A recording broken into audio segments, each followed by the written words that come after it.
আসসালামু আলাইকুম। সম্মানিত সুধী, সকলকে স্বাগত জানাচ্ছি সমতট টিভির আয়োজনে এবং সাংবাদিক বেলাল হোসেন রাজুর পরিচালনায় কেরিয়ার বিষয়ক সাপ্তাহিক অনুষ্ঠান কেরিয়ার চেকলিস্টে। আমরা প্রথমে একটু ক্ষমা চেয়ে নিচ্ছি। যান্ত্রিক ত্রুটির কারণে আমাদের একটু সময় লেগেছে লাইভে আসতে। সেটার জন্য আমরা ক্ষমা প্রার্থনা করছি। সম্মানিত সুধী, বিশেষ করে যারা চাকরি প্রত্যাশী এবং বর্তমানে কেরিয়ারে আছেন, পড়ালেখা করছেন, নানান বিষয় নিয়ে আমাদের এই আয়োজন, আপনারা সকলেই অবগত আছেন। আজকে আমাদের মাঝে একজন আমাদের খুবই প্রিয় একজন অতিথি উপস্থিত হয়েছেন। ভাইয়ার কথা আমরা সেই শিক্ষা জীবন থেকে শুনি। চমৎকার আলোচক এবং মিষ্টিভাষী একজন মানুষ আজকে আমাদের এই অনুষ্ঠানে অতিথি হয়ে এসেছেন। ভাইয়াকে আমরা সকলে মিলেই স্বাগত জানাচ্ছি। আমাদের অত্যন্ত প্রিয় ভাইয়া গাজী মোহাম্মদ নাজমুল হোসেন মিতা, বিসিএস ২৮তম বিসিএস তিনি সাধারণ শিক্ষায় জয়েন করেছিলেন। পাশাপাশি তিনি সহকারী অধ্যাপক অর্থনীতি বিভাগ। বর্তমানে তিনি কর্মরত আছেন গবেষণা কর্মকর্তা হিসাবে প্রাথমিক শিক্ষা কার্যক্রমের সাথে। আমরা ভাইয়াকে স্বাগত জানাচ্ছি আমাদের এই শুরু। আসসালামু আলাইকুম ভাইয়া, কেমন আছেন? আলহামদুলিল্লাহ, কেমন আছো ভাই? হ্যাঁ আলহামদুলিল্লাহ ভাই, ভালো আছি। প্রথমে ভাই আমরা একটু দুঃখ প্রকাশ করছি, আসলে যান্ত্রিক ত্রুটির কারণেই আমরা একটু দেরি হয়েছে শুতে প্রবেশ করতে। সর্বোপরি হচ্ছে আপনার অনেক ব্যস্ততার মাঝেই আপনি সময় দিয়েছেন। জানি যে প্রাথমিকের বই এবং নতুন বই নিয়ে নানান ব্যস্ততা আপনার কাটছে, এবং সেই সময় থেকে আমাদের জন্য, বিশেষ করে যারা কেরিয়ার নিয়ে চিন্তিত, কেরিয়ার নিয়ে কাজ করতে চায়, সুন্দর একটা সফল কেরিয়ার গড়তে চায়, তাদের জন্য সময় বের করেছেন। আমাদের এই সমতট টিভির পক্ষ থেকে এবং কেরিয়ার চেকলিস্ট অনুষ্ঠানের পক্ষ থেকে আপনার প্রতি কৃতজ্ঞতা এবং আপনাকে স্বাগত জানাচ্ছি আমাদের এই অনুষ্ঠানে। ভাই আপনার অনেক ব্যস্ততা, তার মধ্যেও সময় দিয়েছেন। আমরা ছোট ছোট করেই কিছু বিষয় আপনার কাছ থেকে জানবো, এবং বিশেষ করে যারা এখন শিক্ষা গ্রহণ করছেন, চাকরির প্রস্তুতি নেওয়ার জন্য প্রস্তুত হচ্ছেন, পাশাপাশি আমাদের শিক্ষা ব্যবস্থা, আমাদের কেরিয়ার, আমাদের জীবন সবকিছু নিয়েই আমরা আপনার কথা শুনবো, আপনার সফলতার কথাগুলো শুনবো, পাশাপাশি আপনার চমৎকার গল্প, আপনি চমৎকার একজন গল্পকার, আপনার গল্পগুলো শুনবো মাঝে মাঝে। আমি ভাইয়া প্রথমেই আপনার কাছে যে জিনিসটা জানতে চাই, আমরা আসলে কেরিয়ারের সংজ্ঞা বা কেরিয়ার বলতে আমরা এক একজন এক এক রকম বুঝি, সফলতা বলতেও আমরা এক একজন এক এক রকম বুঝি, সুখ বলতেও আমরা এক একজন এক এক রকম বুঝে থাকি। আমরা প্রথমে আপনার কাছ থেকে জানতে চাই আসলে কেরিয়ার বিষয়টা কি এবং এটার মূল্যায়নটা আপনি কিভাবে করেন ভাইয়া? ধন্যবাদ শরীফ। তোমরা আসলে আমাকে ভালোবাসো, তো যার জন্য আমার সম্পর্কে অনেক বেশি একটু বাড়িয়ে বলো। এটা আবার নিজের কাছে ভালো লাগে যে ওরা আমাকে অনেক ভালোবাসে। আজকে এখানে যারা দেখছে, তুমি সহ সবাইকে আমার পক্ষ থেকে আগে শুভেচ্ছা। আসলে আজকে আমাদের আলোচনার বিষয়টাই হচ্ছে কেরিয়ার নিয়ে, কেরিয়ার গঠন নিয়ে। তো প্রথমে কেরিয়ার সম্পর্কে যেটা বলতে চাই সেটা হচ্ছে কেরিয়ার কিন্তু একটা ব্যাপক ধারণা, মানে কোনো ছোট জিনিস না। আমরা সবসময় কেরিয়ারের সাথে কিছু বিষয়কে আমরা গুলিয়ে ফেলি, বিশেষ করে চাকুরি, পেশা কিংবা কাজ, প্রফেশন, তারপরে এই শব্দগুলোকে আমরা আসলে জড়িয়ে ফেলি, এবং এগুলো কিন্তু কেরিয়ারেরই পার্ট। আমরা কাজ বলতে যেই কোনো একটা জিনিস করাই কিন্তু কাজ। যেমন আমি আজকে সকালে বাজারে গিয়েছি, এটা একটা কাজ। আমি আমার নিজের বাসার জিনিসপত্র গুছিয়ে রাখি, সেটা একটা কাজ। আমরা প্রতিনিয়ত কিন্তু অনেক ধরনের কাজ করে যাই। আবার অনেক সময় আমরা প্রফেশন বলি।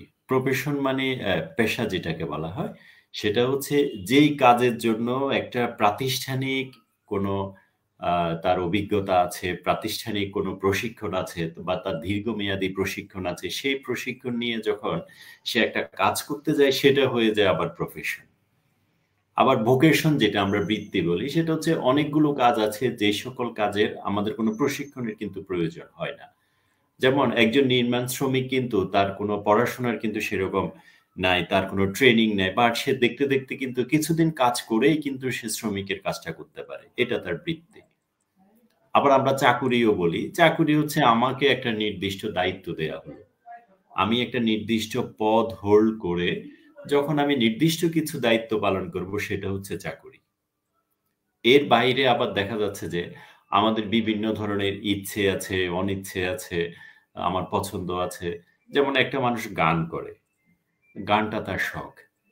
অর্থাৎ তার জীবনের চলার পথে এটা কিন্তু একটা পাথেয় হিসেবে থাকে। একটা মানুষ আবৃত্তি করে, যেমন তোমরা বিতর্ক করো বা আমরা যারা বিতর্ক করি, আমাদের বিতর্কের প্রতি আলাদা একটা লোভ আছে। এই জীবনের যখন যে পরিস্থিতি আসে, আমরা ওখানে আমাদেরকে ডায়াসে দাঁড় করিয়ে দিলেই আমরা বোধহয় এটা করতে স্বাচ্ছন্দ্য বোধ করব। এই যে সবগুলোর কম্বিনেশন, এই কম্বিনেশনটা মিলেই কিন্তু আসলে কেরিয়ার। কেরিয়ার কিন্তু একটা ছোট জিনিস না, বিশাল জিনিস। একটা কেরিয়ারের কিন্তু কখন শুরু হয় এবং কখন শেষ হয় এর কিন্তু কোনো ব্যক্তি নাই যে এখান থেকে কেরিয়ারটা শুরু আমার, এটা ইয়ে না, নির্দিষ্ট না। যেমন একটা মানুষ যখন তার শেষ জীবনে চলে আসে, তার একটা ধারণা হচ্ছে আমি যদি চাকরিটা আমি 60 বছর পর্যন্ত করে যেতে পারি, এটা হচ্ছে তার নেক্সট গোল। ঠিক তদ্রূপ ছোট থাকতে একটা মানুষের চিন্তা, যেমন আমাদের ছোট থাকতে চিন্তা ছিল আমরা পাশ করে বের হব। আমরা যারা এই যে ছাত্র অবস্থায় ছিলাম বা এখনকার যারা ছাত্র অবস্থায় আছে, জিজ্ঞেস করলে 100 জনের ভিতরে 50 জনেই বলবে যে তুমি মাস্টার্স পাশ করার পর কোন পেশায় যেতে চাও। আমার কাছে মনে হয় যে ম্যাক্সিমাম বলবে যে আমি শিক্ষকতায় যাব। একবারে ম্যাক্সিমাম বলবে আমি একটা কলেজের টিচার হব, স্কুলের টিচার হব, ওখানে হব।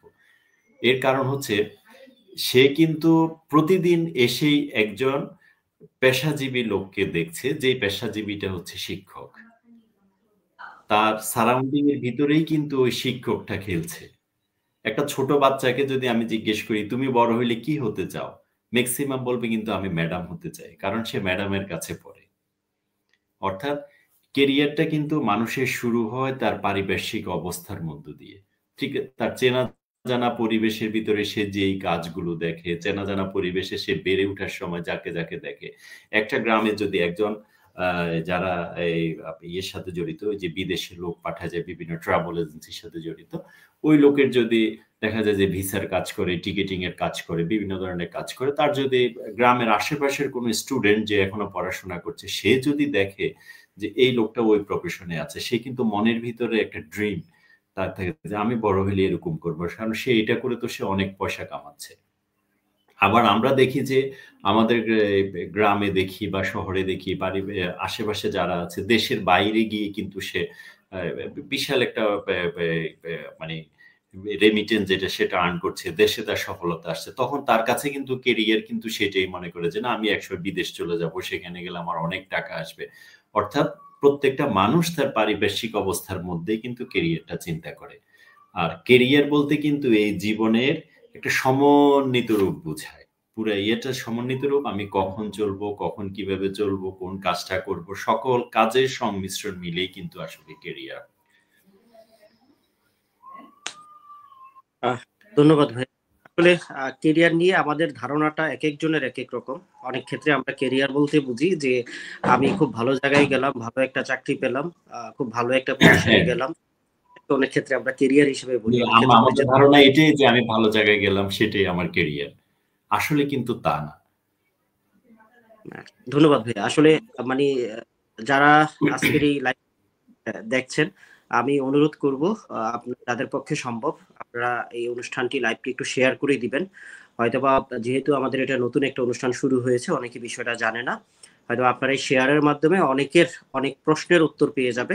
আমি আবারও বলছি আজকের লাইভটি ভাইয়া চমৎকার আলোচক, অনেক গুরুত্বপূর্ণ বিষয় নিয়ে আমরা আলোচনা করব। আর যেহেতু ভাইয়া সরাসরি প্রাথমিকের যে শিক্ষা পাঠ্যক্রম সেটার সাথে জড়িত এবং আমাদের শিক্ষা ব্যবস্থার সাথে জড়িত, আমরা শিক্ষা ব্যবস্থা নিয়ে জানবো। পাশাপাশি শিক্ষা ব্যবস্থা এটা আমাদের চাকরির জন্য কতটা উপযোগী, আমরা এই যে আজকে বিসিএস সরকারি চাকরি বা ভালো একটা কেরিয়ারের পিছনে ছুটছি, আমাদের শিক্ষা ব্যবস্থা কতটা ব্যাকআপ দিচ্ছে আমাদেরকে সেই জায়গায়, এই কথাগুলো নিয়ে জানবো। ভাইয়া আমি প্রথমে সবার উদ্দেশ্যে বলতে চাই যেটা হচ্ছে ভাইয়ার কেরিয়ারটাতে অনেক বেশি বৈচিত্র্য। তিনি প্রথমে ক্যারিয়ারটা শুরু করেছিলেন মেডিনোভা মেডিকেল সার্ভিসেস থেকে, একটা মানে মাল্টি ন্যাশনাল কোম্পানি। তারপরে ব্যাংক, অনেকগুলো ব্যাংকে ভাইয়া ছিলেন, square trust bank, standard chartered এবং জনতা ব্যাংক। তার পরবর্তীতে তিনি কলেজে ছিলেন। পরবর্তীতে উনি 28তম বিসিএস এর মাধ্যমে সাধারণ শিক্ষা ক্যাডার এবং সেটার সাথে জড়িত এবং সহকারী অধ্যাপকও তিনি। যেহেতু উনি শিক্ষার সাথে জড়িত, শিক্ষা নিয়ে আছেন, বর্তমানে তিনি প্রাথমিক পাঠ্যক্রমের সাথে জড়িত। আমি ভাইয়া প্রথমে আপনার কাছে যেটা শিক্ষা ব্যবস্থা নিয়ে জানতে চাই, আসলে আমাদের যে শিক্ষা ব্যবস্থা, এটার বর্তমান অবস্থা কি এবং এটা আসলে কেমন হওয়া উচিত, এটা নিয়ে যদি একটু মূল্যায়ন রিলেটেড শিক্ষা ব্যবস্থা নিয়ে আলোচনা করুন। আপনার দৃষ্টিতে আমাদের বর্তমান অবস্থাটা কি? ধন্যবাদ শরীফ। আসলে প্রশ্নটা অনেক বেশি জটিল এবং জটিল না শুধু, প্রশ্নটার অনেক গুরুত্ব বহন করে। আমাদের শিক্ষা ব্যবস্থা এবং আমাদের ক্যারিয়ার, সত্যি একটা জিনিস কি, আমাদের শিক্ষা ব্যবস্থার সাথে আমাদের ক্যারিয়ারটা কিন্তু আমাদের ক্যারিয়ার প্ল্যানটা কিন্তু একবার ওতপ্রোতভাবে জড়িত। একটা দেশের শিক্ষা ব্যবস্থা রিফ্লেক্ট করে যে তার প্রজন্ম কেমন হবে, সামনে নেক্সট জেনারেশন কেমন হবে। আমাদের যে প্রজন্ম আমরা আছি বা আমরা যারা এখন লিড করছি, আমাদের শিক্ষা ব্যবস্থাটা টোটালি হচ্ছে মুখস্থ নির্ভর, টোটালি মুখস্থ নির্ভর। দেখা যাচ্ছে যে একটা পরীক্ষা আসছে, সেখানে আমরা গ্রামার, প্যারাগ্রাফ, ডায়ালগ, লেটার এগুলো আমরা মুখস্থ করলাম, আমরা পরীক্ষাতে এটা দিয়ে আসলাম। যেভাবে আমি শিখেছি ঠিক সেভাবেই আমি সেটাকে খাতায় লিখে দিয়ে আসছি, এবং হুবহু হওয়ার কারণে টিচারেরও কিন্তু ক্ষমতা নাই আমার পাশ ঠেকানোর জন্য, এবং আমরা সুন্দর একটা সনদ নিয়ে বের হয়ে পড়ি। কিন্তু এই সনদের পিছনে আমাদের যে অর্জন, সেটা কি ঠিকভাবে হয়েছে কিনা, সেটা আমাদের দেশের চাকরির জন্য যারা যোগ্য লোক খুঁজে তারাও নির্ধারণ করতে পারে না, এবং আমরাও বুঝি যে আমার শিক্ষাটা সঠিকভাবে হয়েছে কিনা। আমরা আমাদের পারিপার্শ্বিক পরিমণ্ডলে কাজ করার ক্ষেত্রে আমরা অনেককে পাই, দেখা যাচ্ছে যে মাস্টার্স পাশ করেছি ঠিকই, কিন্তু যদি বলি যে একটা দরখাস্ত লিখো, সেটা তার পক্ষে সম্ভব হয় না। বাট তার ডিগ্রিটা কিন্তু অনেক বড় আছে, এর হচ্ছে তার মুখস্থ আছে ঠিকই, এটা যে প্র্যাকটিক্যাল যে জিনিসটা করার, সেই জিনিসটা তার হয়ে উঠে নাই। এবং আমাদের মূল্যায়ন ব্যবস্থাও কিন্তু এখন চাকরির জন্য যে মূল্যায়নটা আমরা করে থাকি ক্যারিয়ারের জন্য, সেটাও কিন্তু আমাদের পরীক্ষা নির্ভরে হয়ে গেছে। আমি যদি একজন ব্যাংকারের উদাহরণ দিই, ব্যাংকে যেভাবে বাছাই প্রক্রিয়া করা হয়, যেভাবে পরীক্ষাগুলো নেওয়া হয়, এটা কিন্তু অনেক কঠিন। ব্যাংক এবং বিসিএস কোনোটা একটার থেকে একটা কিন্তু কম না। বাংলাদেশের ছাত্রদের কাছে ড্রিম জব থাকে ব্যাংক এবং বিসিএস, এখানে স্যালারিটাও ভালো, জবটাও সিকিউরড। এই জন্য একজন ব্যাংকারকে অনেক ধরনের প্রশ্নের সম্মুখীন হওয়ার পর এবং অনেকগুলা যাচাই বাছাইয়ের মাধ্যমে গিয়ে সে কিন্তু তার ব্যাংকার হিসেবে কর্মজীবন শুরু করতে পারে। এখন আমার হচ্ছে, সে ব্যাংকে গিয়ে যেই কাজ করে আর সে যেই পরীক্ষা দিয়ে ব্যাংকে আসছে, দুইটার ভিতরে কিন্তু কোনো ধরনের মিল নেই। একজন ব্যাংকার যখন সে তার প্রফেশনে যায়, তার সবচেয়ে বেশি যেটা দরকার হয় সেটা হচ্ছে বিহেভিয়ার। কিভাবে সে তার ক্লায়েন্টকে সে ম্যানেজ করবে, কিভাবে তার স্বচ্ছতা থাকবে, জবাবদিহিতা থাকবে, এগুলোর উপর তার নজর থাকে। এখানে ক্লায়েন্টের সাথে ব্যবহারটাই তার মুখ্য হয়ে দাঁড়ায়। অথচ সে যে জিনিসগুলা ফেস করে সে ব্যাংকার হয়েছে, সেখানে কিন্তু ওই বিষয় নিয়ে কোনো ইয়া থাকে না। অর্থাৎ কোয়ালিফাইড ছেলেটাকে ব্যাংকে এনে কি করা হয়, বসে রাখা হয় অন্য একটা কাজ দিয়ে। তার সারা জীবনের শ্রম, সে কেমিস্ট্রি থেকে পাশ করছে, সে এসে ব্যাংকে চলে আসলো, তার ওই কেমিস্ট্রি পড়াটাও চলে গেল। এর কারণ হচ্ছে শুধুমাত্র আমাদের মুখস্থ বিদ্যার কারণে, যে আমাদের প্যাটার্নটা এরকম করে দিয়েছি। আমি যদি একটু প্যারাগ্রাফ লিখতে পারি, আমি যদি দরখাস্ত লিখতে পারি, বা আমি ওই যে কত সালে কে জন্মগ্রহণ করেছে, কে মৃত্যুবরণ করেছে, সেটা যদি আমি লিখতে পারি, তাহলে কিন্তু আমি পরীক্ষায় কোয়ালিফাই করতে পারবো। তাহলে আমাদের পরীক্ষার পদ্ধতিটাই তো হয়ে গেছে মুখস্থ নির্ভর। অর্থাৎ আমাদের কোয়ালিটি লোক আসবে না এই জন্য, আমার যে দক্ষতা, স্কিল, যে জিনিসগুলো আছে, স্কিল আমি খুঁজে পাবো না এই কারণে।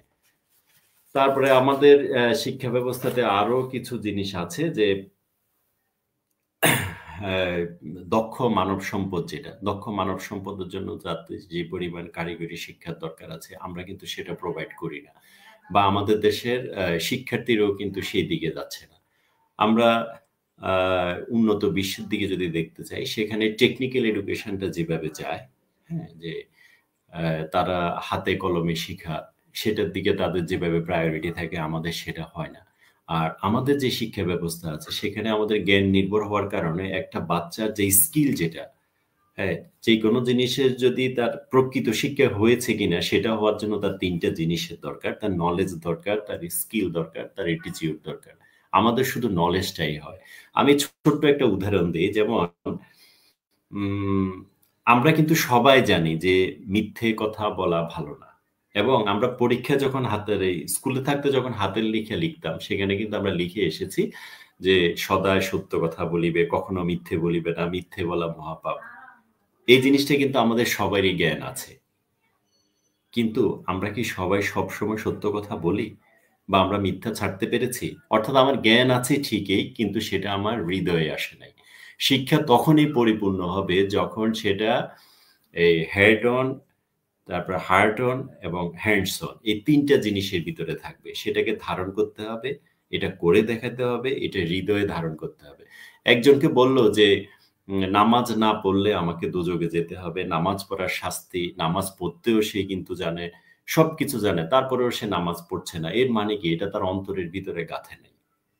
অন্তরের ভিতরে না গাঁথার কারণে তার ভিতরে প্রকৃত শিক্ষাটা হচ্ছে না। আমাদের শিক্ষা ব্যবস্থাও ঠিক তেমন। আমরা যদি বিভিন্ন কার্যক্রমের মাধ্যমে, অ্যাক্টিভিটি বেজ লার্নিং এর মাধ্যমে যদি আমরা আমাদের শিক্ষা ব্যবস্থাটা তৈরি করতে পারি, তাহলেই কিন্তু আমাদের এই যোগ্য লোকগুলা গড়ে উঠবে, এবং আমাদের এই চাকরির বাজারে, কেরিয়ারের ওখানে গঠন করার ক্ষেত্রে ওই যাচাই বাছাইটা ওইভাবেই করতে হবে সে কোন ধরনের কাজ জানে, অর্থাৎ তার স্কিলটা দেখেই কিন্তু তাকে নিতে হবে। সুতরাং বর্তমানে যে পরিমাণ জবের চলছে, অর্থাৎ আমাদের শিক্ষা ব্যবস্থার সাথেই আমাদের জবটা মিল আছে। ধন্যবাদ।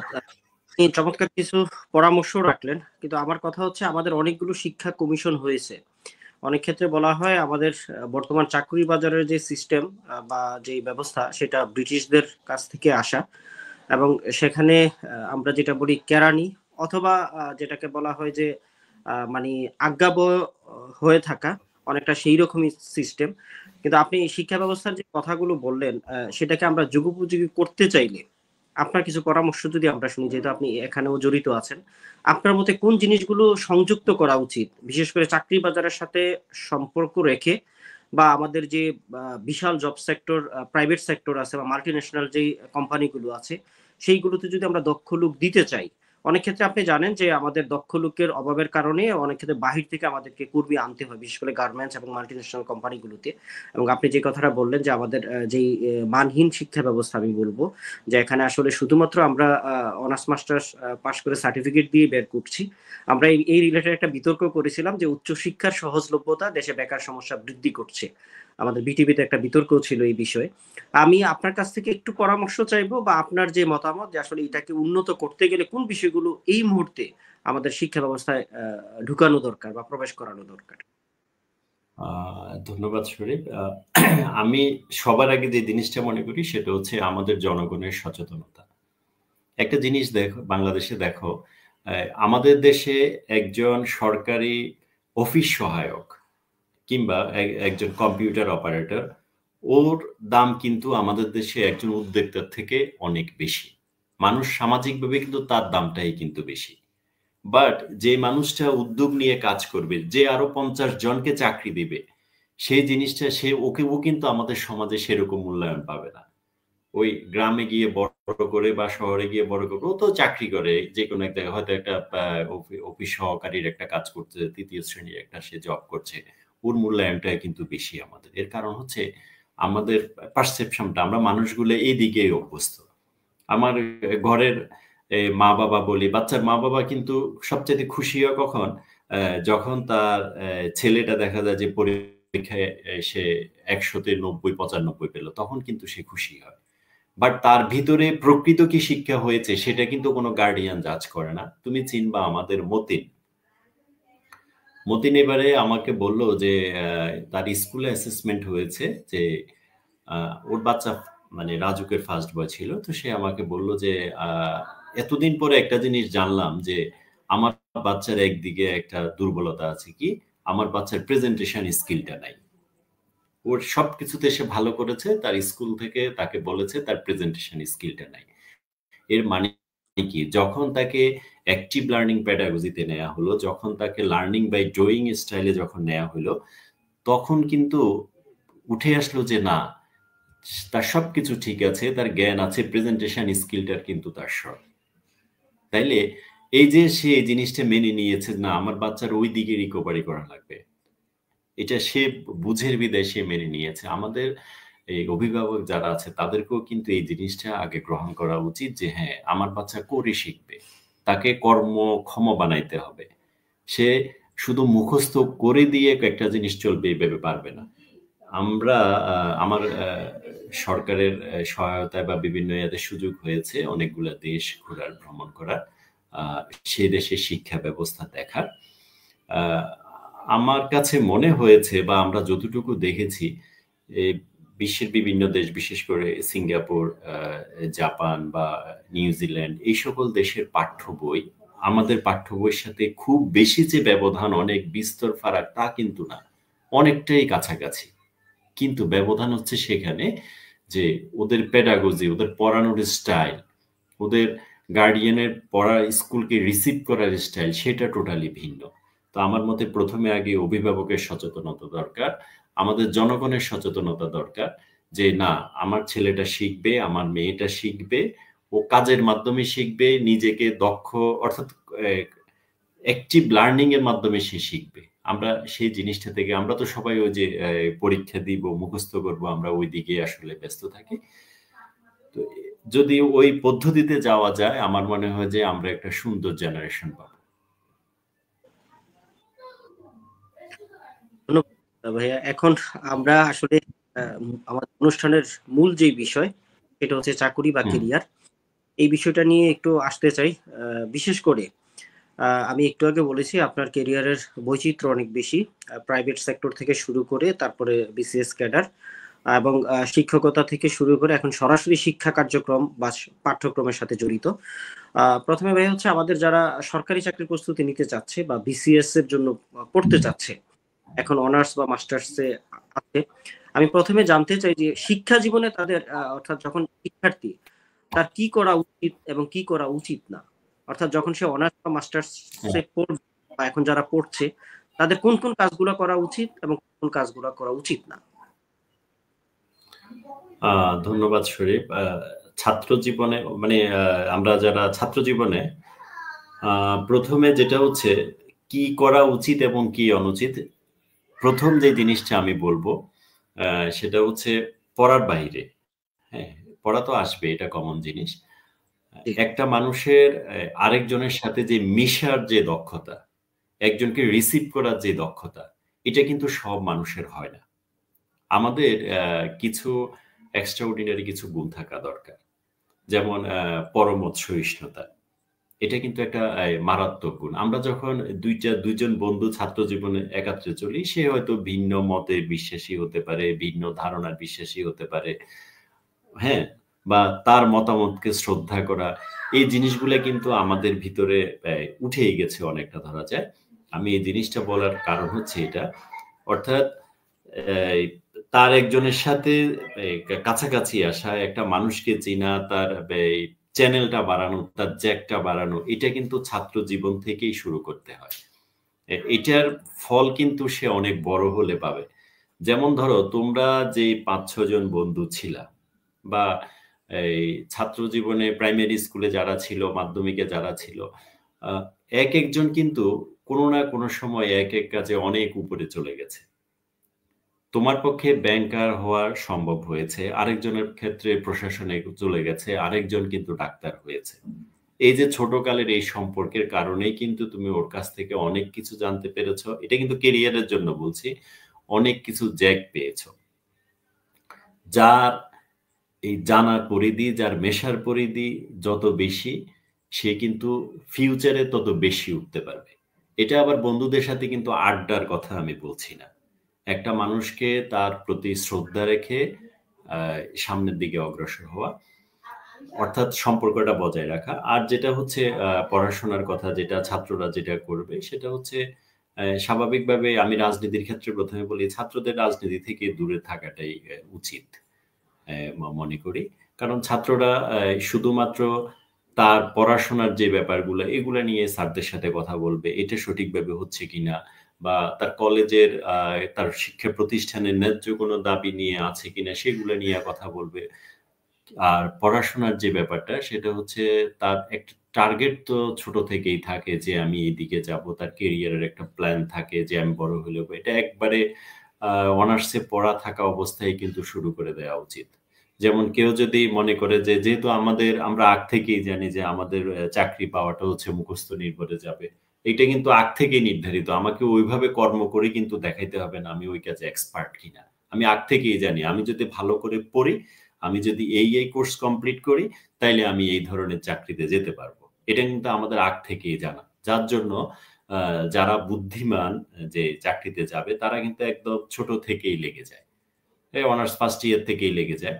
বাংলাদেশে তুমি ব্যাংকিং সেক্টরে আছো, তুমি হয়তো একটা জিনিস এর মধ্যে জানতে পারো, আমাদের ব্যাংকিং সেক্টরে কিন্তু এগ্রিকালচার ইউনিভার্সিটি স্টুডেন্ট সবচেয়ে বেশি, ওরা কিন্তু জি ভাই। ব্যাংকিং সেক্টরটা দখল করে আছে। এর পিছনে অন্যতম কারণ হচ্ছে আমার মনে হচ্ছে যেটা যে ওনারা মনে করে যে বাংলাদেশে তো এই খাতে চাকরির সুযোগটা অনেকটা কম, আমি হয়তো ওইদিকে যাইতে পারবো না, তাইলে বাংলাদেশে এই ধরনের সুযোগ আছে, আমি যদি এখন থেকে বিসিএস এর জন্য প্রস্তুতি নেই, আমি গভর্নমেন্ট কোনো জবের জন্য প্রস্তুতি নেই, আমি কোনো ব্যাংকের জন্য প্রস্তুতি নেই, তাহলে আমার পক্ষে আমার কাঙ্ক্ষিত লক্ষ্যে পৌঁছা সম্ভব।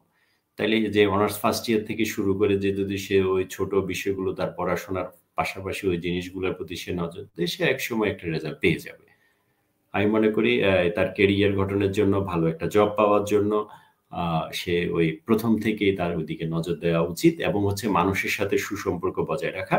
আরেকটা জিনিস হচ্ছে চাকরি করতে এসে আমরা যে জিনিসটা দেখেছি, তার এক্সট্রা যে কারিকুলার অ্যাক্টিভিটির যে জিনিসগুলো আছে সেই জিনিসগুলো কিন্তু তাকে মেনটেন করা উচিত।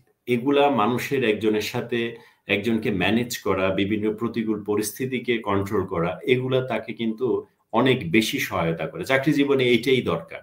আমার সামনে উটকো অনেকগুলো ঝামেলা আসবে, এই ঝামেলাগুলোকে ফেস করতে হবে, এটা সবার পক্ষে হয় না, সম্ভব হয় না।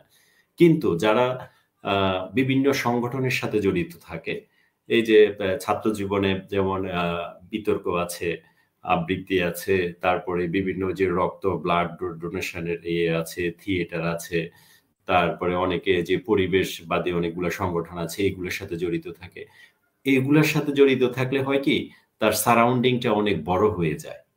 হ্যাঁ, মানুষের সাথে মিশার যে তার ভালো লাগা, এবং তার সবচেয়ে বড় জিনিস হচ্ছে যে যুব সমাজে নষ্ট হয়ে যাচ্ছে, সে কিন্তু নষ্ট হওয়া থেকে নিজেকে সেভ করতে পারে। এখানে অনেকগুলো আছে, তো ছাত্র জীবন থেকে এইসব পড়াশোনার পাশাপাশি এই জিনিসগুলা করা উচিত, একটা গোল ঠিক করে, এবং পাশাপাশি আমি আমার সমাজে আমার যে একটা অবস্থান আছে সেটা জানান দেয়া।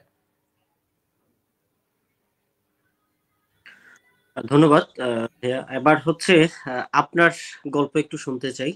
বিশেষ করে হচ্ছে বিসিএস এর যে স্বপ্ন সেটা কখন থেকে দেখলেন, পাশাপাশি এই স্বপ্নটা কিভাবে বাস্তবায়ন হলো বা আপনার প্রস্তুতিগুলো কেমন ছিল, এবং এখন যারা বিসিএস দিতে চাচ্ছে বা সরকারি একটা ভালো চাকুরিতে যেতে চাচ্ছে তাদের কি করা উচিত, আপনার সাথে রিলেট করে যদি একটু বলেন।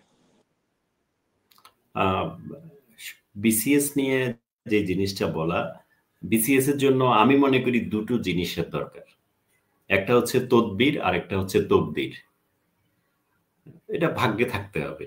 আর তদবিরটা কি, সেটা হচ্ছে তদবির বলতে আমি ওই যে আমার উপরের দিকে বড় সড়ো কেউ আছে সেটাকে আমি বোঝাচ্ছি না। তদবির হচ্ছে শুধুমাত্র বইয়ের সাথে তদবির, অর্থাৎ তদবিরটা করতেই হবে বইয়ের সাথে, এর কোনো বিকল্প নাই। পিসিএস এর আসলে অনেকগুলো স্টেজ পার হইতে হয়, আর আমি তো মনে করি যে বিসিএস হচ্ছে একটা অধ্যাবসায়ের নাম। আর এই জন্য কিন্তু খুব ভালো স্টুডেন্টের দরকার না, খুব ভালো স্টুডেন্টদের কিন্তু বিসিএস হয় না। যেমন আমরা কিন্তু খুব ভালো স্টুডেন্ট ছিলাম না, নিজেকে কখনো আমরা ভালো মনে করি নাই, কিন্তু একান্ত তার যে আগ্রহ যে আমার এই জিনিসটা হবে, সেই ইচ্ছা শক্তিটা কিন্তু তাকে বিসিএস এ নিয়ে যায়। না, মাঝে আমি মাঝে মনে করি বিসিএস প্রস্তুতির জন্য হুম মাঝে মাঝে মাঝে মাঝে ভালো প্রায় সময় ভালোদের হয় না। আমার দেখা খুব যারা প্রথম সারির ছিল, খুব ভালো স্টুডেন্ট, ম্যাক্সিমামেরই বিসিএস হয় নাই। কিন্তু আবার ভাগ্যক্রমে অনেক হয়েছে, আবার অনেক ক্ষেত্রে টার্গেট ছিল, ভালো ছিল, এমন অনেকেরও হয়েছে। হ্যাঁ, জি ভাই, বিসিএস টা বললাম না, একদম লেগে থাকার বিষয়, ধৈর্য এবং লেগে থাকার বিষয়। আমরা অনেকে একাত্রে হলে যখন থাকতাম, অনেকে একাত্রে আমরা প্রস্তুতি নিয়েছি। আমরা কিন্তু ছাত্র জীবন থেকে এটার জন্য প্রস্তুতি নিয়েছি। যেমন যখন আমরা অনার্স লাইফে পড়ি, আমরা বেশ কয়েকজন বন্ধু মিলে আমরা একটা গ্রুপ করেছি।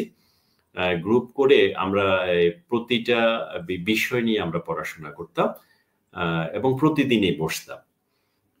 আমরা যখন বাংলাটা শেষ করলাম সবাই মিলে, আমরা ২-৩ জন মিলে বসে, তো একদিন আবার বসে ২ জনে বাংলা একজনকে একজনে প্রশ্ন করতেছে। এমন সময় সালাউদ্দিন আমাদের মাঝে আসলো, যে বিমানের। ও এসে আমাদের বসে বলল যে, আ "এই আমরা বাংলায় অনার্স করেও তো এত কিছু বাংলায় আমরা জানলাম না। তোমরা এত কিছু কিভাবে জেনেছো?" এবং কি চমৎকারই, আমরা যখন গ্রুপ ওয়ার্ক করে নিজেরা আলোচনার মাধ্যমে আমরা জিনিসগুলো শিখলাম, আমাদের মাথায় কিন্তু জিনিসগুলো গেঁথে গেল। বিসিএস এর জন্য কিন্তু এটা খুব বেশি একটা আ ফলদায়ক এই জিনিসটা, যে ৫-৬ জন মিলে একটা গ্রুপ ওয়ার্ক করে। কারণ ওর একটা জানা প্রশ্ন ওকে করলো, ওর একটা জানা প্রশ্ন এভাবে করলো, এভাবে কিন্তু জিনিসটা হয়ে যায়। তারপরে বিসিএস এর জন্য আমি আরো যেটা মনে করি যে প্রিলি হওয়ার জন্য, প্রিলি কিন্তু এখানে একটা ফ্যাক্টর। অনেক ভালো স্টুডেন্টের কিন্তু প্রিলি হয় না। অনেক ভালো স্টুডেন্ট, সে অনেক জানে, তার প্রিলি হয় না। প্রিলির জন্য কিন্তু তাকে একটা টার্গেট সেট করে পড়তে হবে। টার্গেট সেট করতে হবে, এটার জন্য তাকে বিগত দিনে যে সকল প্রশ্ন এসেছে, আমি মনে করি যে এই প্রশ্নগুলাকে নিয়েই তার ১০ থেকে ১৫ দিন সময় দেওয়া উচিত আগে। কোন ধরনের প্রশ্ন হয়, কোনটা থেকে আসে। যেমন বাংলাদেশের সংবিধান থেকে একটা প্রশ্ন করে, কিংবা ক্ষুদ্রতম বৃহত্তর বিশ্বের এগুলা থেকে করতে পারে। প্রিপোজিশন থেকে একটা আসে। অর্থাৎ তাকে এরিয়াটা ভাগ করতে হবে। এরিয়া ভাগ করার পর এখানে প্রিলিতে টিকার জন্য কিন্তু এখন ২০০ নাম্বারের ভিতরে আমার আমার একটু তো মনে হয় ১২০-৩০ এ এখন প্রিলিতে টিকে যায় যেটা শুনি। বেশিরভাগই যে আপনার ১০০ তাকে এরিয়া ভাগ একটা এরিয়া ভাগ করতে হবে, যে আমার তার আগে কি ভাগ করার আগে তার স্ট্রেংথ এবং উইকনেস এই জিনিসগুলো তাকে রিকভারি করে নিয়ে আসতে হবে। যেমন আমি আগেই ভাবতাম যে গণিত যে জিনিসটা, আমি বেসিক্যালি ইংরেজিতে দুর্বল ছিলাম। গণিত যে জিনিসটা, যে যেখান থেকে আসুক আমি এটা ফুল মার্কস নেব। তাইলে আমি এটা আমার স্ট্রেংথ আছে। তাইলে আমার উইকনেসটা কি, সেটা আমি ইংরেজি পারি না। তাইলে ইংরেজিতে অন্তত আমি মিনিমাম আনসারটা যেন করে আসতে পারি, বা ইংরেজি যদি আমার ২৫ টা প্রশ্ন থাকে, আমি যেন অন্তত ১৫ টা আমি এখান থেকে নিতে পারি। এভাবে সে বিষয়গুলা ভাগ করে যে টার্গেটটা সেট করবে। যে আমি এখান থেকে এটা নিবো, ওখান থেকে এটা নিবো। আমার তাহলে ১২০-৩০ আমার বোধহয় এখান থেকে হয়ে যাবে। এটা আ ১ম সে নিজের মানে দুর্বলতা, সবলতা এই জিনিসগুলো চিহ্নিত করার পর সে একটা টার্গেট সেট করবে। করে অ্যা প্রিলিটা এভাবে উইন করতে হবে। তারপরে হচ্ছে একটা রুটিন করতে হবে কিন্তু বিসিএস এর জন্য। রুটিন ছাড়া বিসিএস রুটিন করেই পড়তে হবে, যে আমি অন্তত সন্ধ্যায় ২ ঘন্টা করে পড়বো। আ আমি যখন ব্যাংকে চাকরি করি, ট্রাস্ট ব্যাংক, মনে আছে যে ডেস্কে কাজ করতাম, ডেস্কের ড্রয়ারের ভিতরে একটা বই খুলে রাখতাম। আর যখন ক্লায়েন্ট যখন সামনে আসছে, ক্লায়েন্টের সাথে কথা বলেছি, ক্লায়েন্ট চলে যাওয়ার পর ড্রয়ারটা টান দিতাম। টান দিয়ে তারপরে ওখান থেকে যে ২-১ টা পাশে যে কলিগ ছিল ওর সাথে কথা বলতাম। এবং সেখানে আরেকটা জিনিস দেখলাম, এই ব্যাংকে আমাদের সাথে একজন কলিগ সে পরীক্ষা দিচ্ছে। সে যে ব্যাংকে পরীক্ষা দেয় সেই ব্যাংকেই হয়। বাট আমাদের কোনটাতে আমাদের রিটেন হয়, কোনটাতে হয় না। ও ৫ টা রিটেনে অংশগ্রহণ করে, ওর ৫ টাতেই হয়। তো আমার পাশে আরেক কলিগ ছিল, সে জিজ্ঞেস করল যে, "আচ্ছা ওর রহস্যটা কি? আমরা ১ টাতে টিকি বা ২ টাতে টিকি, কিন্তু ও সবগুলাতে টিকে যাচ্ছে, কারণটা কি?" পরে দেখি যে ওই যে ওর ড্রয়ারের ভিতরে সেম ভাবে পড়া ইন্ডিয়ান জিআরই, জিমেট, সেট ওই বইগুলো সে পড়ছে। তখন ওই বইগুলো উল্টিয়ে দেখি কি না, অর্থাৎ বাংলাদেশের সাইফুরসের বই বা বিভিন্ন বই থেকে প্রশ্ন করতে এখন যারা আছে ওরা প্রশ্নগুলো খুঁজে পাচ্ছে না। এখন ওরা ইন্ডিয়ান বই থেকেও প্রশ্ন করা শুরু করেছে। তাইলে সেই জিনিসটা নিয়ে তার সাধনা ছিল বিধায় সে জানতো যে আমার এখান থেকে প্রশ্ন করে ওখানেও করতে পারে। এভাবে টার্গেট ধরে তাকে আগাইতে হবে এবং একটা রুটিন করতে হবে আমি কখন পড়ি। আ আমরা তো আসলে চাকরি করে পড়াটা কষ্ট হয়ে যেত। দেখা যায় রাতের চাকরি করে এসে ৯ টা বা ৯ টার দিকে বসে রাত্রে ১২ টা ১ টা পর্যন্ত পড়া হয়তো, আবার ঘুমিয়ে আসা। এই কষ্ট করতে হবে। তারপরে হচ্ছে বিগত বছরের প্রশ্ন অনুশীলন যেটা বললাম, এখনকার যারা বিসিএস পরীক্ষা দেবে আমি তাদের ক্ষেত্রে মনে করি যে সিলেবাসটা আগে ভালো করে বুঝতে হবে। বিশেষ করে 35তম বিসিএস এর পরে মনে হয় সিলেবাসটা একটু চেঞ্জ হয়েছে। একটু না ভালোই চেঞ্জ হয়েছে। হ্যাঁ, তো আগের থেকেও এই রিসেন্টলি যে জিনিসটা হয়েছে তাকে সেই সিলেবাসটার দিকে একটু নজর দিতে হবে, দিয়ে সিলেবাসটা ভালো করে পড়ে ওখানে কিন্তু আসলে এরিয়া ধরেই প্রশ্ন করে যে এরিয়াটা তাকে দেয়া আছে সেদিকে নজর রাখতে হবে। আর প্রস্তুতির প্রথম দিকে বোর্ডের যে বইগুলো, আমাদের এনসিটিভির যে ক্লাস 10 পর্যন্ত যে বইগুলা, ওখানে বেসিক বলতে কিন্তু ওখান থেকেই আসে। ক্লাস 10 এর যে গ্রামার বইটা যদি পড়ে একজন শিক্ষার্থী, সে কিন্তু মোটামুটি অনেক আনসার কিন্তু সেখান থেকে সে পেয়ে যায়। তারপরে প্রাইমারি থেকে শুরু করে ক্লাস 4 থেকে শুরু করে ক্লাস 10 পর্যন্ত যে অঙ্কগুলো, অঙ্কের ক্ষেত্রে আমি আরেকটা জিনিস বলবো, যেটা বলি খুব দ্রুত কিভাবে অঙ্ক করা যায়। যেমন ব্যাংকে যে 100টা প্রশ্ন আসে, ব্যাংকের অঙ্ক তো 30-40টা থাকে। এই অঙ্কগুলো কিন্তু কেউ যদি বসে ওই 1 পৃষ্ঠা ধরে অঙ্ক করে তাইলে কিন্তু সে কখনো ব্যাংকের পরীক্ষায় সে নিজে টিকবে না। তাকে শর্টকাট টেকনিকে কিন্তু অঙ্কগুলো করতে হবে। এভাবে কিছু মানে যত দ্রুত অঙ্কটা করা যায়, এখানে সময়ের একটা ব্যাপার আছে। তারপরে নোট করা। আমি অনেককে দেখেছি যে ছোট ডায়েরি একটা রেখে দেয়, যে জিনিসগুলো মুখস্থ হয় না। আবার ওই যে কলম দিয়ে দাগ দেওয়া যে জিনিসটা বিসিএস যাদের হয়, বা যারা বিসিএস একবারে মেধা তালিকার দিকে আছে, তাদের অনেকের বই দেখেছি পড়ার পর ওই বইটা বোধ হয় যে রংধনুর মতো কালার হয়ে যায়, কোথায়ও সবুজ রং, কোথায়ও লাল রং, মানে এটাকে এমন ভাবে সে পড়েছে পাতা একবারে ছিঁড়ে যায়। প্রথমে বললাম না, তদবির এবং তকদির এই দুইটা জিনিস লাগবে। তো তারপরে হচ্ছে যে জিনিসগুলোতে আমার কনফিউশন আছে সেই জিনিসগুলোর প্রতি বেশি করে এমফাসিস দিতে হবে। তারপরে আর তকদিরের জন্য বললাম এই জন্য, যেমন আমি একটা তকদির যেটা পেয়েছি, স্বাভাবিকভাবে ব্যাংকে চাকরি করার জন্য বিসিএস এ পড়াটা তেমন একটা হয় নাই। বাংলাদেশের বিষয়াবলী দ্বিতীয় পত্র। তো যেদিন পরীক্ষা দিতে যাই আগের দিন তো সারাদিন ব্যাংকেই কাটিয়েছি। পরে মানে পড়বো কি সেটাই বুঝতেছি না বা সময়ও পাচ্ছি না। তো আমি হলে থাকতেই কিন্তু ওই যে সংবিধান নিয়ে আমি এবং কানুন খুব ভালোভাবেই পড়েছি। এরপর প্রথম দুইজনে চিন্তা করেছি যে সংবিধান থেকে তো একটা প্রশ্ন আসে, তাহলে সংবিধানটা আমরা ভালো করে পড়ে ফেলি। এমনভাবে পড়েছি যেন এখান থেকে প্রিলিতেও প্রশ্ন আসে, রিটেনেও আসে, রিটেনে একটা প্রশ্ন থাকে। ও সেই পড়াটা মাথায় রয়ে গেছে। তো ব্যাংক থেকে এসে রাত্রে বাসায় বসে সংবিধানটাই পড়ছি, পড়ে ঢাকার উদ্দেশ্যে রওনা হয়ে গেছি পরীক্ষা দেওয়ার জন্য।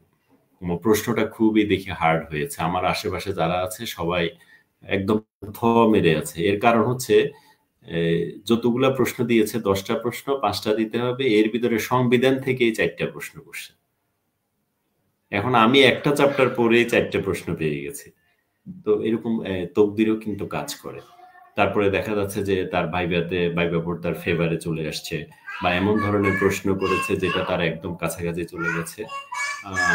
অধ্যাবসায়ের বিকল্প নেই বিসিএস এর জন্য। বিসিএস না, শুধু ব্যাংকের জন্য একই জিনিস। আরেকটা জিনিস আমি বলি, সেটা হচ্ছে আমরা আমাদের সময় দেখেছি, এখন তো চেঞ্জ হয়েছে বা একই রকম থাকবে। চাকরির বাজারে কিন্তু প্রতি বছর লাখো লাখো ছেলে আসে, লাখো লাখো চাকরি প্রত্যাশী আসে। সবাই কিন্তু চাকরি হবে এই মর্মে আসে না, অনেকেই অ্যাটেন্ড করতে আসে। আমরা তো আসলে অনেকগুলা রিটেন ভাইবা এগুলা কোয়ালিফাই করেছি, দেখেছি। একটা ভাইবা দিতে গেলে দেখা যাচ্ছে যার সাথে দেখা হয়েছে, আরেকটা ভাইবা দিতে গেলে তার সাথেই দেখা হয়েছে। অর্থাৎ সবাই হুড়মুড়িয়ে আসে, এখান থেকে 10 থেকে 20,000 কিন্তু ওই ঘুরে ঘুরে কিন্তু ওরাই দিচ্ছে।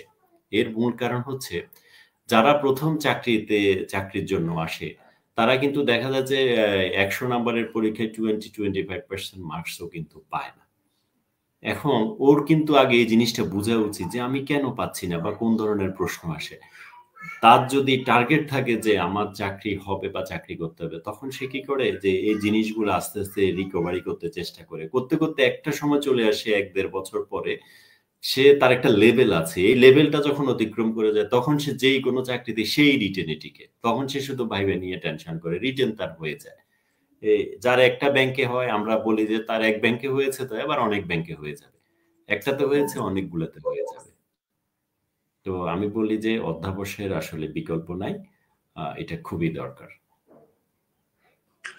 ধন্যবাদ ভাইয়া। বিশেষ করে আমরাও যখন পরীক্ষা দিয়েছি এই বিষয়গুলো দেখেছি। আর দিন শেষে আপনার ওই কথাটা চমৎকার, যে হয় তকদির লাগবে নাহলে তদবির লাগবে।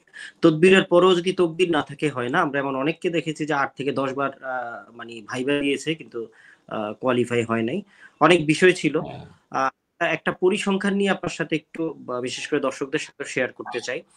অর্থাৎ বিবিএস তথ্য, প্রথম বিভিন্ন পত্রিকার তথ্য এটা।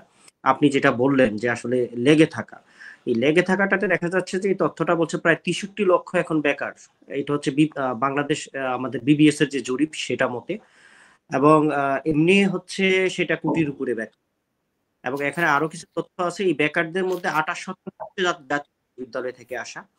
আবার এটাও দেখা যাচ্ছে 15 থেকে 29 তারা বছরের পর বছর মাত্র চাকরির নাম করে বছরের পর বছর বেকার থাকছে। অর্থাৎ ওই যেটা তারপর পরীক্ষা দিচ্ছে, কোনোটাতে হচ্ছে হচ্ছে না, এইভাবে প্রায়, এবং দিন শেষে দেখা যায় যে এইভাবে তাদের চাকরির বয়সটাও শেষ হয়ে যায়। এখন আপনি যেটা বললেন যে আমাদের সিলেবাস 35তম বিসিএস এর পর থেকে সিলেবাসটা আসলেই চেঞ্জ। এখন আমার পার্সোনাল যেটা মতামত, করে যাদের ব্যাকগ্রাউন্ডটা বা সায়েন্স রিলেটেড না, তাদের ক্ষেত্রে বিসিএসটা অনেক বেশি টাফ। আপনার কাছে এখন যেটা অনেকগুলো কেরিয়ারের সাথেই আপনি ছিলেন, যে আমরা কি শুধু বিসিএস বা সরকারি চাকরির পেছনেই ঘুরবো, বা এই বেকারের যে মিছিল অথবা যে সংখ্যাটাই বাড়াবো, কেরিয়ার নিয়েও চিন্তা করতে পারি? আসলে আমার যেটা ধারণা যে আমরা হয়তো বা দেখতে পারি 1 থেকে 2 আমার দ্বারা হয় কিনা। যদি মনে হয় যে না এটা সম্ভব না, আসলে কাভার করাও যাবে না, সেই ক্ষেত্রে আমরা কি করতে পারি? বিশেষ করে বিকল্প কেরিয়ার আপনার মতে কি হতে পারে, বা এই এই এই সংখ্যাটা আমরা কিভাবে কমাতে পারি?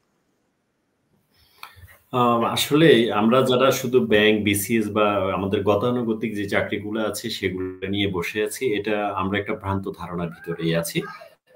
বর্তমানে যে যুগ আসছে বা পৃথিবী যেভাবে যে ফোর্থ ইন্ডাস্ট্রিয়াল রেভলিউশনের কারণে পৃথিবী এগিয়েও যাচ্ছে, সেখানে অনেকগুলা পেশা কিন্তু আমাদের অদূর ভবিষ্যতে বিলুপ্ত হয়ে যাবে। এই পেশাগুলোর কোনো অস্তিত্ব থাকবে না। যেমন সামনে এই যে যার আইটি নলেজ যদি না থাকে, সে কিন্তু সামনে কিছুতেই সাস্টেইন করতে পারবে না।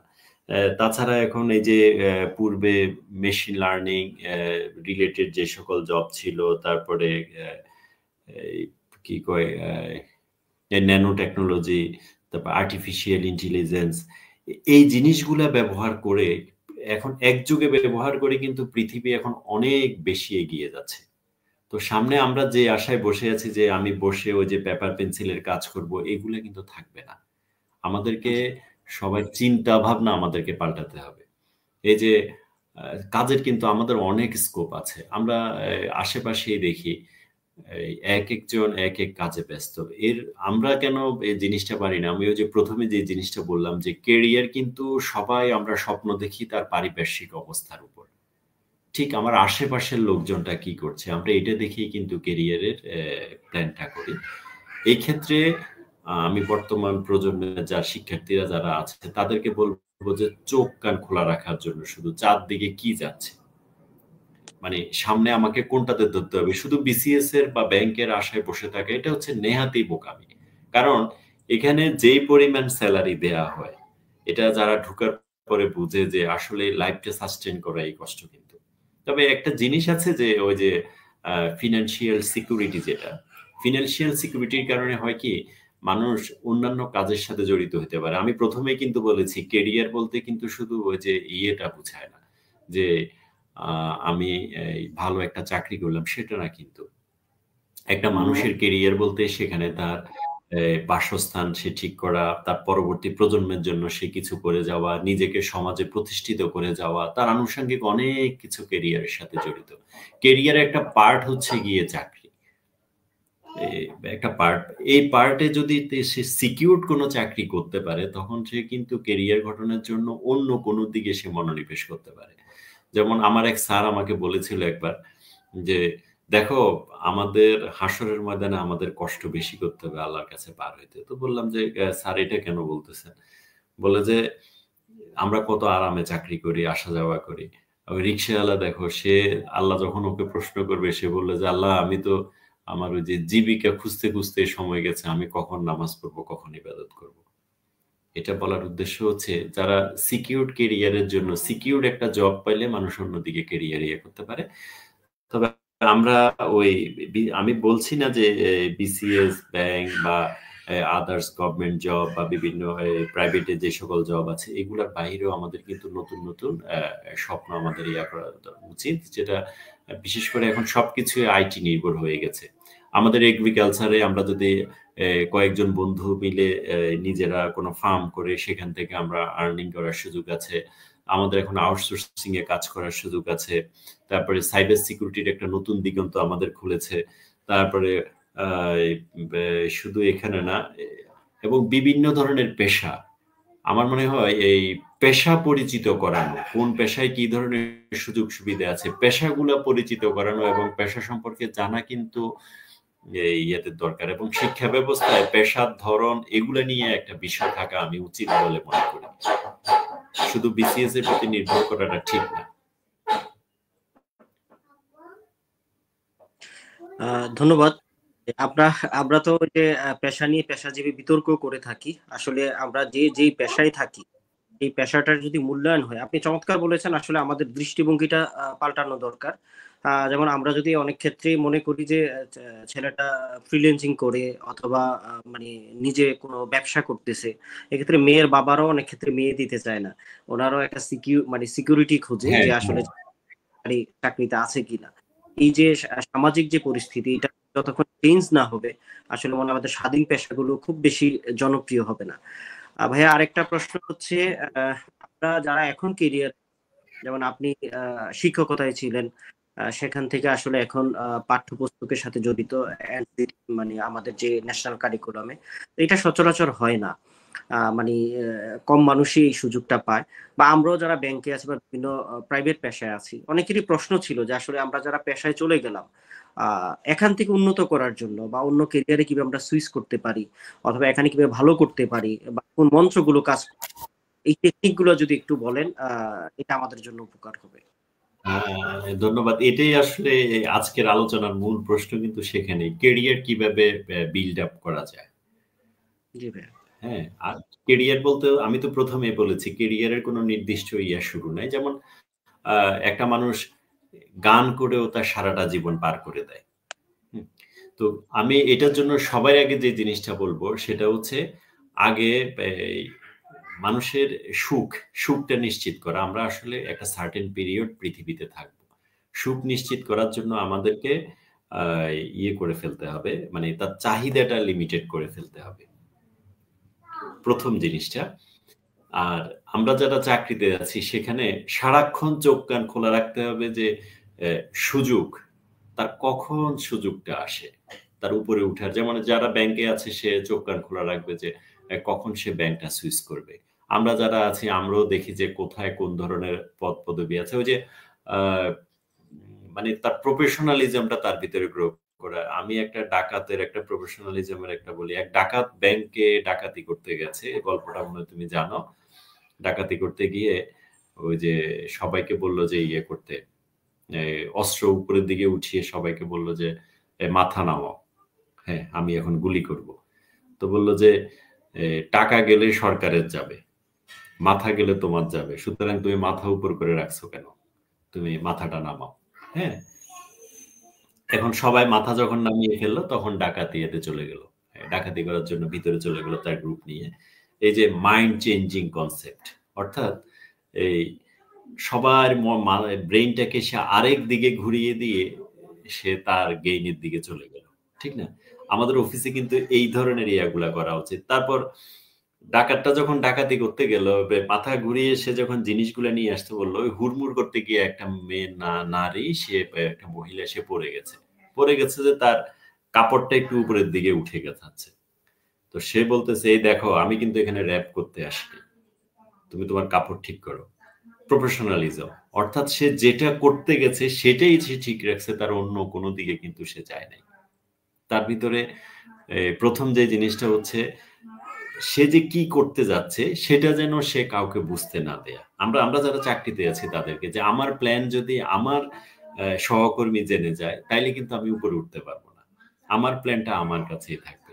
দ্বিতীয় হচ্ছে আমার যে টার্গেট সেখান থেকে আমি কোনোভাবেই নড়চড় হব না, সেটা আমাকে অ্যাচিভ করার জন্য যদি অন্য কোনো লোভনীয় জিনিস আছে আমি সেটাকে নিব না, বা আমি অন্যভাবে ডিটেল হইতে পারি। তারপরে সে যখন ডাকাতি করলো, টাকাগুলো যখন সে নিয়ে গেল, তার সহকর্মীরা বলতেছে যে যারা একাত্রে ডাকাতি করে ছোট ডাকাত, চলেন টাকাগুলো গুনে দেখি কত টাকা নিয়ে আসলাম। তখন ডাকাত সর্দার বলতেছে যে এগুলা গুনতে হবে না, একটু পরে টিভির স্ক্রলে আসবে। এটা হচ্ছে গিয়ে তার এক্সপেরিয়েন্স, যে আমি যেটাই করি আমার সফলতা হোক বিফলতা হোক এটা বাইরে ছড়িয়ে যাবে, এটা আমাকে পিটানোর দরকার নাই।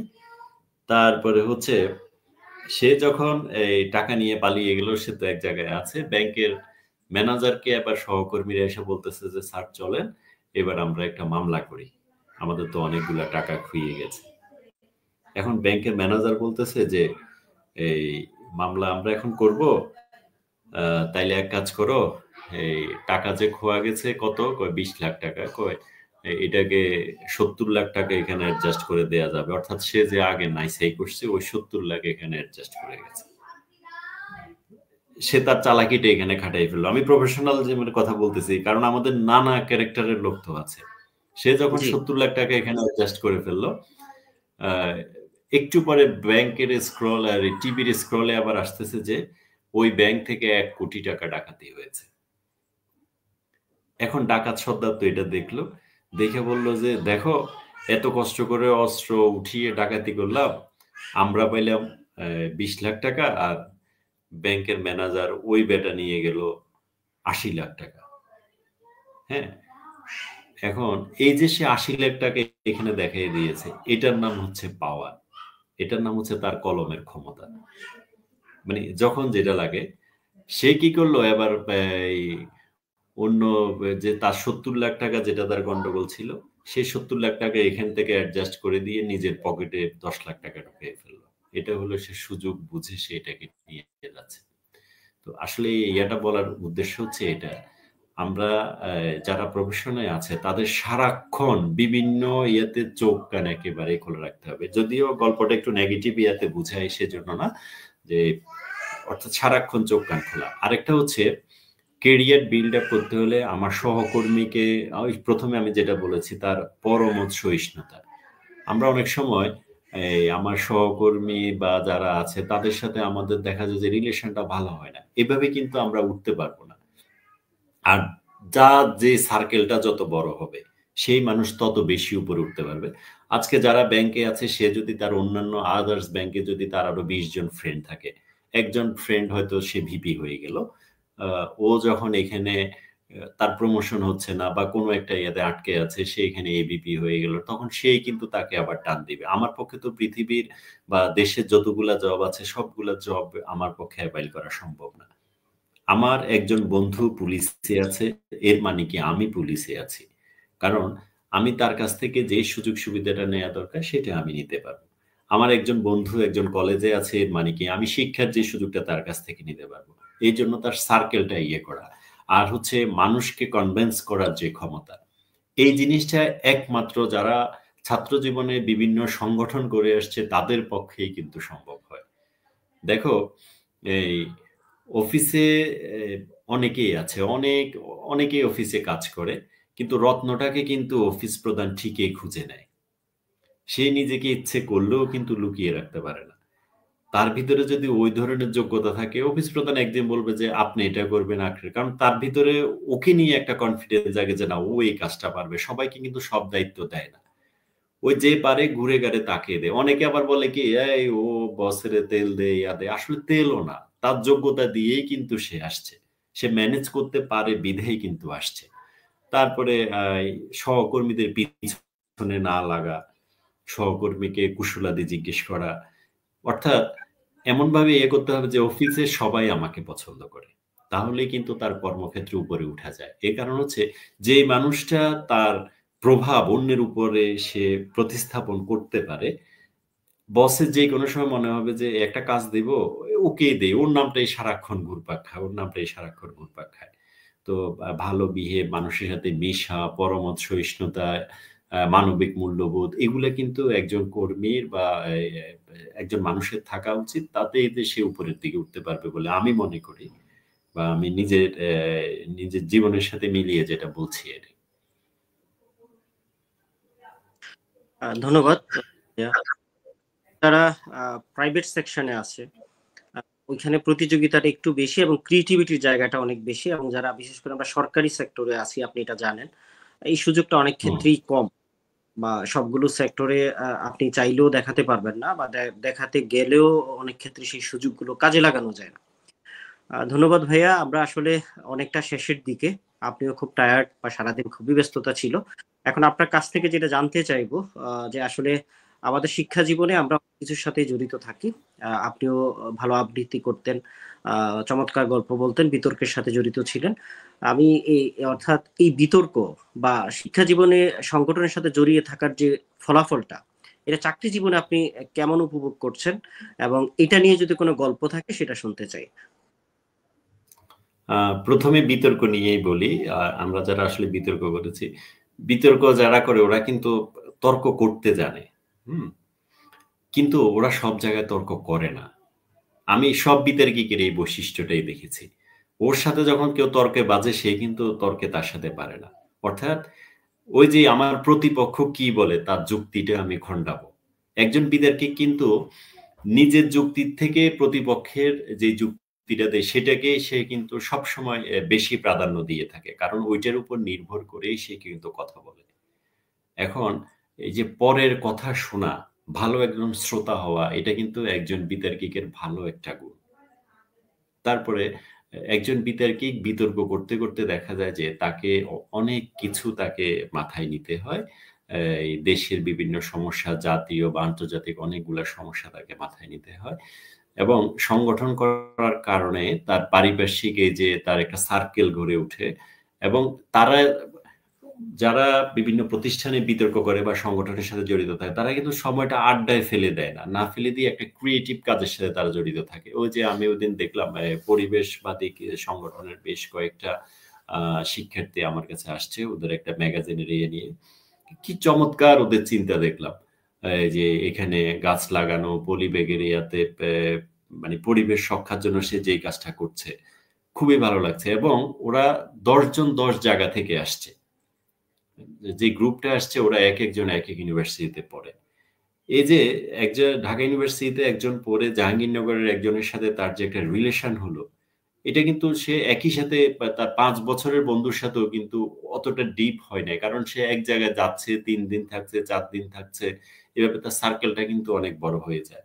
এবং ওই যে মানুষের সাথে মেশা, মানুষকে ম্যানেজ করতে পারা, কোন সমস্যার সমাধান করতে পারা, যেটা তার পরবর্তী জীবনে অনেক বেশি কাজে আসে। এবং আমি মনে করি যে ছাত্র জীবনে কো-কারিকুলার অ্যাক্টিভিটি যেগুলো আছে, এগুলোর সাথে আমাদের প্রত্যেকটা স্টুডেন্টেরই কোনো না কোনোভাবে জড়িত থাকা উচিত। এটা খুবই উপকার আমাদের আ ভবিষ্যৎ জীবনের জন্য।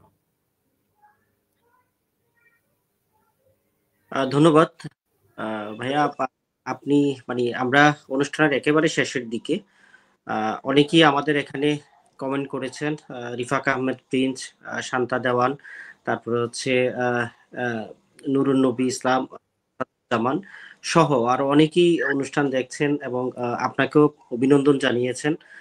চমৎকার কিছু আলোচনা আমরা শুনলাম এবং অনেক তথ্যবহুল ছিল।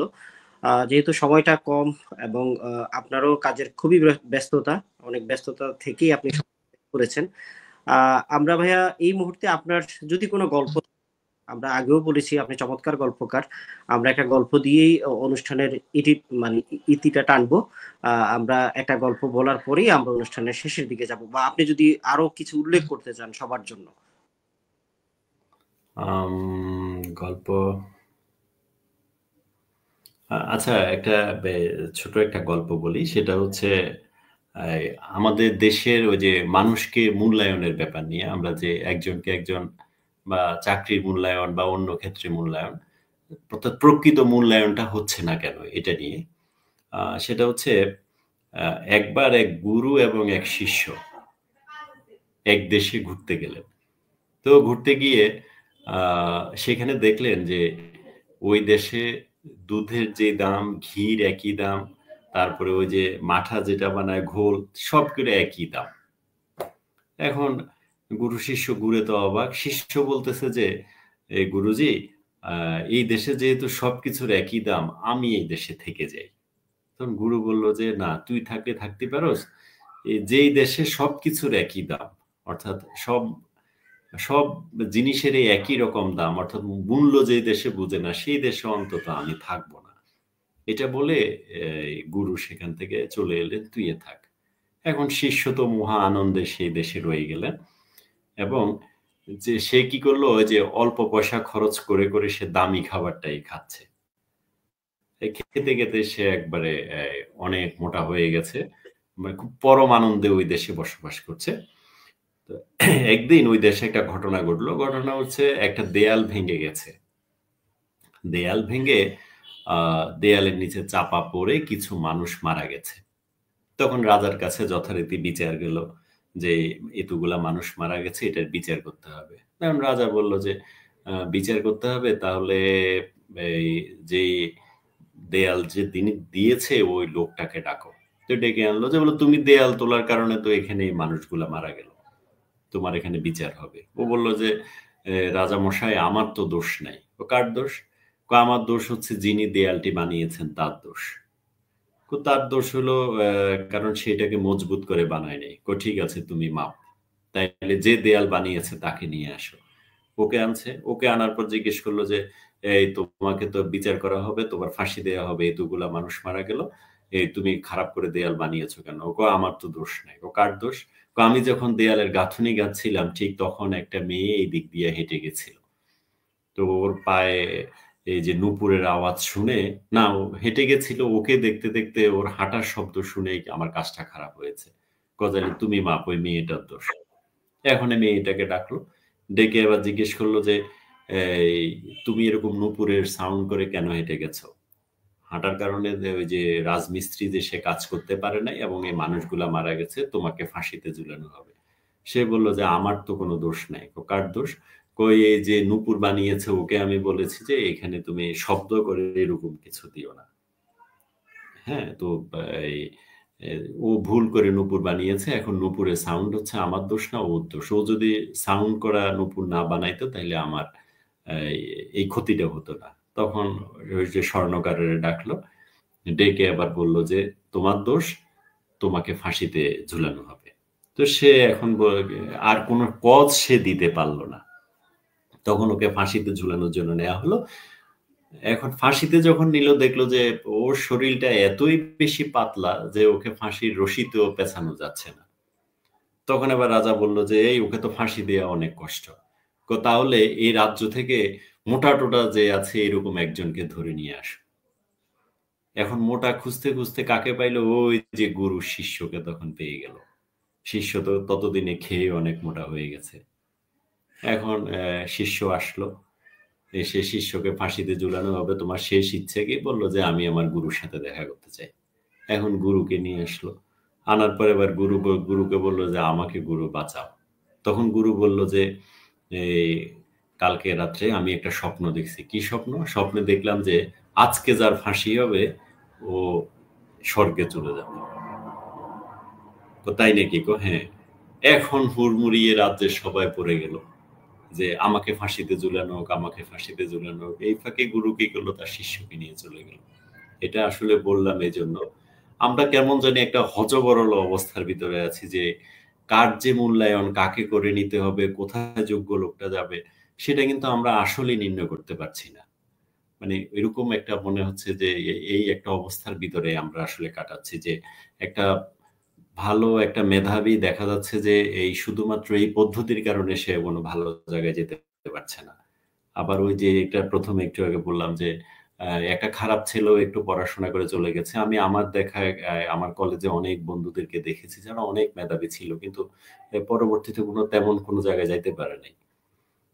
আমি তো মনে করি যে এটা আমাদের এইসব পদ্ধতির কারণে তার ক্যারিয়ারটা গঠন হয় নাই, বা আমাদের পারিপার্শ্বিক এমন অনেকগুলা চাপ ছিল, ওদেরকে যে সঠিক জাজমেন্ট করবে এই জিনিসটা হয় নাই, যেটা আমাদের দেশেই হয়। দেশের বাইরে আমরা এই জিনিসগুলো দেখি নাই। যাক, অনেক কথা বলে ফেললাম। ধন্যবাদ। আমাদের পক্ষ থেকে, যেহেতু আপনি পাঠ্যক্রমের সাথে জড়িত, শিক্ষা ব্যবস্থার সাথে জড়িত, যতদিনই সুযোগ পান আসে, আমাদের অনুরোধ থাকবে আমাদের শিক্ষা ব্যবস্থাটা যেন যুগোপযোগী হয়। চাকরির সাথে সমন্বয় থাকে, বিশেষ করে আমাদের প্রাইভেট সেক্টরে যে ক্ষেত্রগুলো আছে আমরা চাই সেই ক্ষেত্রের যেই বিষয়গুলো এগুলো যেন আমাদের বিশ্ববিদ্যালয়ে পড়ানো হয় এবং অনার্স মাস্টার্সের জন্য সেই বিষয়গুলোকে গুরুত্ব দেওয়া হয়, যেখান থেকে বের হয়ে কেউ উদ্যোক্তা হতে পারবে, কেউ স্বাবলম্বী হতে পারবে, ইচ্ছে করলে সে স্বাধীন কেরিয়ার চুজ করতে পারবে, পাশাপাশি খুব ভালোভাবেই সে তার কেরিয়ারে যেতে পারবে। এবং আমাদের শিক্ষা বিসিএস বা সরকারি চাকরি নিয়ে অনেকটা বৈষম্য, যেটা আমি মনে করি যে রয়েছে এখানে। সব ক্ষেত্র থেকে, ব্যাকগ্রাউন্ড থেকে যারা আসে সবার জন্য সুযোগটা সমান না। অনেক ক্ষেত্রে বিজ্ঞান বা এই রিলেটেড বিষয় থেকেই চাকরিটা বেশি ইদানিং। এইগুলো যদি কোনো ফোরামে কথা বলার সুযোগ হয়, আশা করি আমাদের পক্ষ থেকে এই কথাগুলো বলবেন এবং আমাদের দেশের শিক্ষা ব্যবস্থা এগিয়ে যাক, এটা আমাদের সবারই ধারণা এবং আমাদের সবারই এটা প্রত্যাশা। ভাই আপনাকে অনেক ধন্যবাদ, অনেক কষ্ট করেছেন, সময় দিয়েছেন। আমাদের অনুষ্ঠানটা খুব বেশি না, কিন্তু আপনি চমৎকার ভাবে অনুষ্ঠানটাকে গুছিয়ে দিয়েছেন। আপনাকে অনেক বেশি কৃতজ্ঞতা এবং ধন্যবাদ সমান্তর টিভির পক্ষ থেকে এবং কেরিয়ার থেকে। ধন্যবাদ ভালো শরীফ, তোমাকে অনেক ধন্যবাদ। যারা দেখেছেন তাদেরকে অনেক ধন্যবাদ। শুভকামনা রইল। শুভরাত্রি। ধন্যবাদ। সম্মানিত উপস্থিতি, আপনারা আজকে চমৎকার একজন অতিথির কথা শুনেছেন। আশা করি এই কথাগুলো আপনাদের অনেক বেশি কাজে দিবে, বিশেষ করে যারা বিসিএস বা সরকারি চাকরির প্রস্তুতি নিচ্ছেন। ভাইয়ার পরামর্শগুলো যদি মেনে চলেন এবং আপনারাও নানান পরামর্শ পাচ্ছেন, আশা করি সেটা খুব বেশি কাজে দিবে। আমরা আগামী সপ্তাহে আবার নতুন কোনো অতিথিকে নিয়ে ইনশাল্লাহ আপনাদের হাজির হব এবং কেরিয়ার বিষয়ে, আমাদের শিক্ষা, আমাদের চাকরি বা কেরিয়ার, এই বিষয়গুলোতে আমরা কথা বলবো নতুন কোনো অতিথির সাথে। সবাই ভালো থাকবেন। আর অনুষ্ঠান নিয়ে বরাবরই বলছি, যদি কারো পরামর্শ থাকে, যেহেতু আমরা অনুষ্ঠানটা নতুন শুরু করেছি এবং বিশেষ করে উদ্দেশ্যটাই হচ্ছে যারা চাকরি প্রত্যাশী এবং পড়ালেখা করছে তাদেরকে কিছু তথ্য দেওয়া, এবং যারা বর্তমানে কেরিয়ারে সফল তাদেরকে নিয়ে আসা, তাদের সফলতার গল্পগুলো শোনা, একেবারে প্র্যাকটিক্যাল যে বিষয়গুলো তাদের সাথে ঘটে সেই বিষয়গুলো আপনাদের সম্মুখে তুলে ধরা, যেন আপনারা সঠিক একটা কেরিয়ার চুজ করতে পারেন এবং পড়ালেখায় থাকাকালীন সময়ে যেন ভবিষ্যতের পরিকল্পনা বা কোন কেরিয়ারে যাবেন এই বিষয়গুলো নিয়ে আপনারা জানতে পারেন। সবাই ভালো থাকবেন, সুস্থ থাকবেন। দেখা হবে আগামী সপ্তাহে নতুন কোনো অতিথির সাথে কেরিয়ার চেকলিস্ট অনুষ্ঠানে। শুভরাত্রি। আসসালামু আলাইকুম রহমতুল্লাহ।